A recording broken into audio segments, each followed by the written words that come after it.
జ్వరంగా అనిపిస్తోంది, టాబ్లెట్ వేసుకుందాం. తలనొప్పి వచ్చేలా ఉన్నట్లుంది, ఎందుకైనా మంచిది 2 మాత్రలు మింగేద్దాం. దగ్గు జలుబు వచ్చేలా ఉన్నాయి, ఏదైనా సిరప్ తాగేద్దాం. అనారోగ్యానికి గురయ్యే అవకాశం ఉందనిపిస్తే చాలు వైద్యుని సంప్రదించకుండా చాలామంది చేసే పని ఇది. కానీ దానికి ఓ పరిధి ఉంటుంది కదా. అతి సర్వత్రా వర్జయేత్ అన్నట్లు బాధాకరం ఏంటంటే ప్రస్తుత సమాజం మాత్రలు వేసుకోవడమే పనిగా పెట్టుకున్నట్లుంది. పైగా అవసరానికి మించిది ఔషధాలు మింగుతున్నారంటున్న అధ్యయనాలు ఆందోళన కలిగిస్తున్నాయి. జ్వరం గోళీలు, యాంటీబయోటిక్ మాత్రలు ఎక్కువగా వేసుకుంటుండగా మధుమేహం, గ్యాస్ సమస్యలకు సంబంధించిన ఔషధాలు లెక్క లేకుండా వాడేస్తున్నారు. మరి ఎందుకు ఈ పరిస్థితి? డాక్టర్ గూగుల్తో కన్సల్టేషన్, ఓవర్ ది కౌంటర్ ఔషధాల కొనుగోళ్లు విక్రయాలతో సమస్యలేంటి? మితిమీరిన మాత్రలు మనిషి శరీరంపై ఎలాంటి ప్రభావం చూపుతున్నాయి?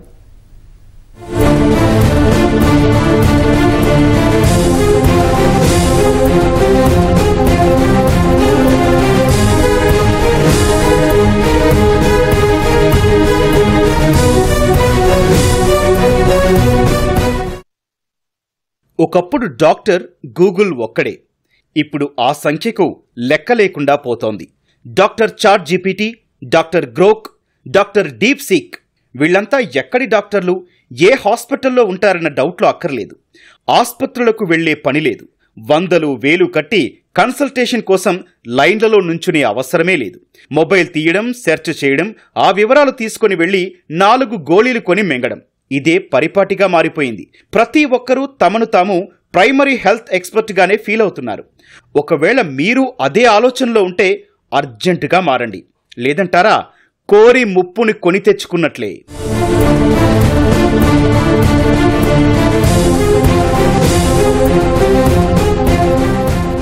మనిషికి ఏ రోగం వచ్చినా ముందుగా వేసుకునేది మాత్రలు.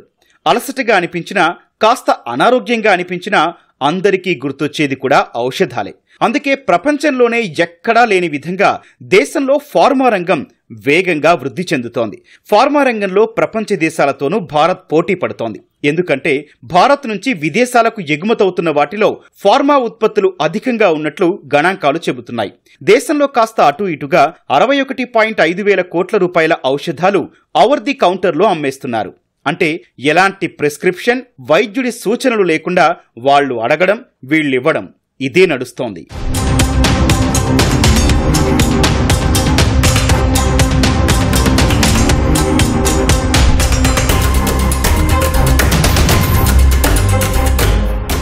ఒకప్పుడు చిన్నపాటి అనారోగ్యానికి గురైన డాక్టర్లను సంప్రదించాకే మందులు వేసుకునేవారు. ఇప్పుడు ఆ అవసరం లేకుండా పోయింది. కారణం, ఔషధాలపై చాలా మందికి అవగాహన ఉంది. కానీ ఆ అవగాహనే మానవ ఆరోగ్యాన్ని ప్రమాదంలోకి నెడుతోంది. తుమ్మినా, దగ్గినా, జ్వరమొచ్చినా, జలుబొచ్చినా డాక్టర్ల దగ్గరకు వెళ్లకుండానే టక్కుమని మాత్రలు మింగేయడం అలవాటైపోయింది. దీంతో మెడిసిన్ వినియోగం అమాంతం పెరిగిపోతోందని పలు వైద్య నివేదికలు చెబుతున్నాయి. ప్రస్తుతం జ్వరానికి డోలో 650తో పాటు యాంటీబయాటిక్ ఔషధమైన ఆగ్మెంటిన్ వంటి మెడిసిన్లు అధికంగా వేసుకుంటున్నారు. గతేడాది ఆగ్మెంటిన్ బ్రాండ్ అమ్మకాలు 819 కోట్ల రూపాయలు ఉండటం గమనార్హం. అయితే ఈ మెడిసిన్ల జాబితాలో మరిన్ని చేరాయి. షుగర్, గ్యాస్ సమస్యతో బాధపడే వారి సంఖ్య రోజు రోజుకు పెరుగుతోంది. దీంతో వాటి నివారణకు సంబంధించిన ఔషధాల వాడకం దేశవ్యాప్తంగా పెరిగిందని గణాంకాల్లో వెల్లడవుతోంది. ఈ సందర్భంగా ఏంటంటే ఎక్కువగా వాడేది షుగర్, డయాబెటీస్, తర్వాత గ్యాస్ టాబ్లెట్ల కంటే నొప్పి గోళీల వాడకం అనేది చాలా ఎక్కువ ఉంటుంది. ఎందుకంటే మన దగ్గర ఎక్కువ మంది పొద్దున వెళ్ళి పని చేసే వాళ్ళే కాబట్టి సాయంత్రానికి నొప్పులతో వచ్చి ఇంజెక్షన్స్, టాబ్లెట్స్ లోకల్లో వాడడం వల్ల నొప్పి గోళీల ఎపిడెమిక్ అనేది చాలా ఎక్కువగా ఉంది. సో దానివల్ల దుష్ప్రభావాలు కిడ్నీల మీద, వేరే వాటి మీద చాలా ఎక్కువ పడుతున్నాయి. ఈ ఇతరత్ర మెడిసిన్స్లో ఫస్ట్ మనకి బాగా డేంజర్ వచ్చేది ఏంటంటే నొప్పి టాబ్లెట్స్. దాంట్లో మనకి డైక్లోఫినాక్, అసిక్లోఫినాక్ అనే NSAIDs అనే టాబ్లెట్స్, తర్వాత విపరీతంగా స్టెరాయిడ్స్ వాడడం కూడా బాగా ఎక్కువ చూస్తున్నాం. ఇది ఏంటంటే ఈవెన్ గ్రామాల్లో డీప్ లెవెల్లో కూడా ఎక్కువ వాడకం అనేది జరుగుతుంది. స్టెరాయిడ్ ఒక పెయిన్ కిల్లర్ ఇస్తే ఎటువంటి నొప్పి అయినా పోతుంది అనే దాంట్లో ఎలా పడితే అలా వాడుతారు. మన దగ్గర కూడా ఏంటంటే ప్రిస్క్రిప్షన్ బట్టి తీసుకోవడం కాకుండా డైరెక్ట్ కౌంటర్ దగ్గరికి వెళ్తే ఎంత పెద్ద మెడిసిన్ అయినా ఇస్తారు అనేది చాలా ఎక్కువ ఉంది. సో దానివల్ల ఈ పెయిన్ కిల్లర్స్ కానీ స్టెరాయిడ్స్ వాడకం కూడా చాలా ఎక్కువైపోయింది. ఈ నేపథ్యంలోనే ఇటీవల ఓ జోక్ కూడా ఇంటర్నెట్లో బాగా ఫేమస్ అయింది. ఇండియాలో డోలో 650ని క్యాడ్బరీ జెమ్స్ నమిలినంత ఈజీగా మింగేస్తున్నారట. షుగర్, గ్యాస్ సమస్యలకి దాదాపు ఇదే పరిస్థితి. అన్ని రకాల వ్యాధులకు మెడిసిన్ వినియోగం రోజు రోజుకు పెరుగుతూనే ఉంది. 2023లో ఐసీఎంఆర్ ఇచ్చిన గణాంకాల ప్రకారం భారతదేశంలో షుగర్ బాధితులు 10 కోట్ల మందికి పైగా ఉన్నారు. 2022-24 మధ్య పరిస్థితులు అధ్యయనం చేసిన లాన్సెట్ జనరల్ ఆ సంఖ్య 21 కోట్ల వరకు ఉండొచ్చని అంటోంది. అలాగే ప్రతి 6గురిలో ఒకరు గ్యాస్ సమస్యతో బాధపడుతున్నారని చెబుతున్నారు. వీటితో పాటు పోషకాహార లోపం, గుండె జబ్బులు, శ్వాసకోశ సమస్యలు, క్యాన్సర్, కీళ్ల నొప్పులు, జ్వరం, దగ్గు, జలుబు ఇలా చెప్పుకుంటూ పోతే లెక్కలేనన్ని అనారోగ్య సమస్యలతో ఆరోగ్యాన్ని పట్టిపీడిస్తున్నాయి. వాటి నుంచి తాత్కాలిక ఉపశమనం పొందడానికి, పూర్తిగా తగ్గించుకోవడానికి లెక్కకు మిక్కిలి మాత్రలు మింగాల్సిన పరిస్థితి ఏర్పడింది. ఫలితంగా దేశంలో ఫార్మా ఉత్పత్తుల విక్రయం ఏటికేడు పెరుగుతూనే ఉంది. సో గతంతో పోల్చుకున్నట్టయితే మన ఆహారపు అలవాట్లు మారడం, ఒత్తిడి పెరగడం వల్ల ఖచ్చితంగా ఇదివరకు కన్నా జబ్బుల తీవ్రత అనేది బాగా పెరిగిపోయింది. అల్సర్, ఎసిడిటీ అనేది చాలా ఎక్కువగా పెరిగింది. అలాగే డయాబెటీస్, ఒత్తిడి వల్ల అనుకోండి, అగైన్ ఆహారపు అలవాట్లు సరిగా లేకపోవడం వల్ల, వ్యాయామం చేయకపోవడం వల్ల చాలామంది డయాబెటీస్ గురవుతున్నారు, షుగర్ వ్యాధికి గురవుతున్నారు. సో దానికి సంబంధించిన మెడికేషన్ కూడా వాడుతూ ఉన్నారు. ఇప్పుడు అలాగే ఎసిడిటీ మందులు కానీ, షుగర్ కానీ, ఇతర ఏ మందులు కానీ డాక్టర్ గారి ప్రిస్క్రిప్షన్తో వాళ్ళు నిర్ణయించిన సమయం వరకు కనుక వాడినైతే పద్ధతిగా ఉంటాయి.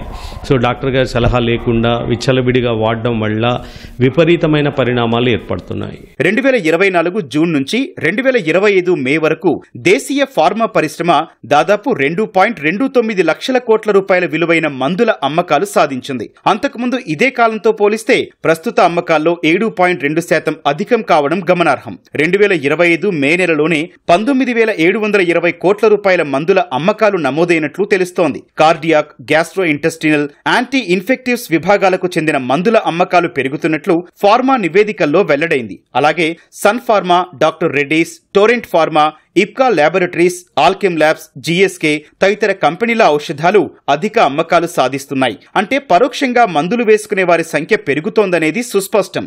140 కోట్లకు పైగా ఉన్న జనాభాలో ఎంతమంది అనారోగ్య సమస్యలతో బాధపడుతున్నారనే లెక్కలు అంతర్జాతీయ నివేదికలకు సైతం అందకుండా ఉంది. కారణం చిన్నప్పటి నుంచి అనేక ఆరోగ్య సమస్యలు తలెత్తుతుండటమే. ఈ యొక్క ముసలి వయసులో కూడా మనం డాక్టర్ పర్యవేక్షణ లేకుండా పొరపాటును కూడా వాడొద్దు. ఎందుకంటే అవి వాడితే ఒక్కొక్కసారి హార్ట్ ప్రాబ్లమ్స్ లేనివి వస్తుంటాయి. అట్లాగే మోకాళ్ళ నొప్పులు అని చెప్పి కొంతమంది ఉంటారు. మోకాళ్ళ నొప్పులకి ఆపరేషన్ చేయించుకోవచ్చు. అసలు ఆపరేషన్ లేకుండా కూడా కొన్ని ఫిజియోథెరపీతో చాలా మోకాళ్ళ నొప్పులు తగ్గే అవకాశం ఉంటుంది. అట్లాగే ఊరినే కౌంటర్ మందులు వాడొద్దు. కొంతమంది స్టెరాయిడ్స్ ఒకటి విచ్చలవిడిగా వాడుతున్నారు. ఆ స్టెరాయిడ్స్ వాడటం అనేది చాలా చాలా చాలా ద్రోహం చేసినట్టే పేషెంట్లో ఇమ్యూనిటీ పవర్ తగ్గిపోతుంది. యాంటీబయాటిక్స్ పనిచేయకుండా ఈ యొక్క బ్యాక్టీరియా ఓవర్ రైడ్ చేస్తాయి. ఎప్పుడైతే కార్టికోస్టెరాయిడ్స్ వాడామో అప్పుడు బ్యాక్టీరియా ఎక్కువ ప్రతాపం చూపిస్తాయి అన్నమాట మన బాడీ మీద. కాబట్టి స్టెరాయిడ్స్ అనేవి కూడా అవాయిడ్ చేయాలి. సో ఇటువంటి ఏ డ్రగ్ అయినా సరే, ఏ మందు అయినా సరే డాక్టర్ ప్రిస్క్రిప్షన్ లేకుండా వాడొద్దు. వ్యాపారస్తుల కోణంలో చూస్తే ఫార్మా ఉత్పత్తులు అధికంగా అమ్ముడుపోవడం దేశాభివృద్ధికి మంచిదే. కానీ అందుకు గల కారణాలను నిశితంగా పరిశీలిస్తే ఆశ్చర్యపోక తప్పదు.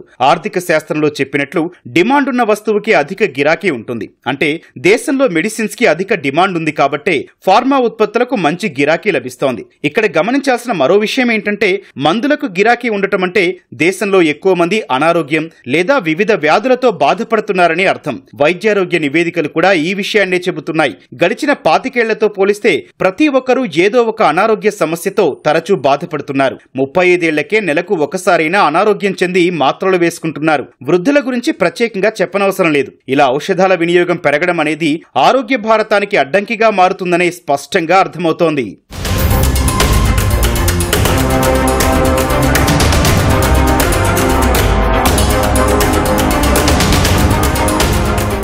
ఫార్మా రంగం అభివృద్ధి చెందుతుందంటే దేశ ప్రజలకు మెరుగైన వైద్యం లభిస్తుంది అనడంలో ఎలాంటి సందేహం లేదు. కానీ ఔషధాల అవసరమే లేకుండా మనిషి ఆరోగ్యంగా ఉండాల్సిన అవసరం ఎంతైనా ఉందనేది వైద్య నిపుణుల వాదన. ఎందుకంటే మెడిసిన్ అందుబాటులో ఉందని చెప్పి చాలా మంది చిన్నపాటి అనారోగ్యం అనిపించినా 5-6 టాబ్లెట్లు మింగేస్తున్నారు. ముందస్తు జాగ్రత్త పేరు చెప్పి ఎక్కువగా మందులు వేసుకుంటున్నారు. అతి ఎప్పటికైనా అనర్థమే. ముఖ్యంగా యాంటీ మైక్రోబియల్ రెసిస్టెన్స్ AMR లో ఇప్పటికే ఊహించని మార్పులు వస్తున్నాయి. బ్యాక్టీరియాలు, వైరస్లు చివరకు మందులకు కూడా లొంగని మొండి ఘట్టాలుగా మారుతున్నాయి. ఇదే కొనసాగితే భవిష్యత్తులో దీర్ఘకాలిక వ్యాధులు వెంటాడటం, వైద్యం ఖర్చులు కూడా విపరీతంగా పెరగడం వంటి ప్రమాదాల్ని ఎదుర్కోవాల్సి ఉంటుంది. రోగం తగ్గాలని ప్రతిసారి డోస్ పెంచడం వల్ల ఒక స్థాయి దాటిన తర్వాత మందులు పనిచేయని పరిస్థితులే అందుకు కారణం. అందుకే సొంత వైద్యం మానుకొని వైద్యుల సూచనల మేరకు నడుచుకుంటే అందరికీ మంచిది.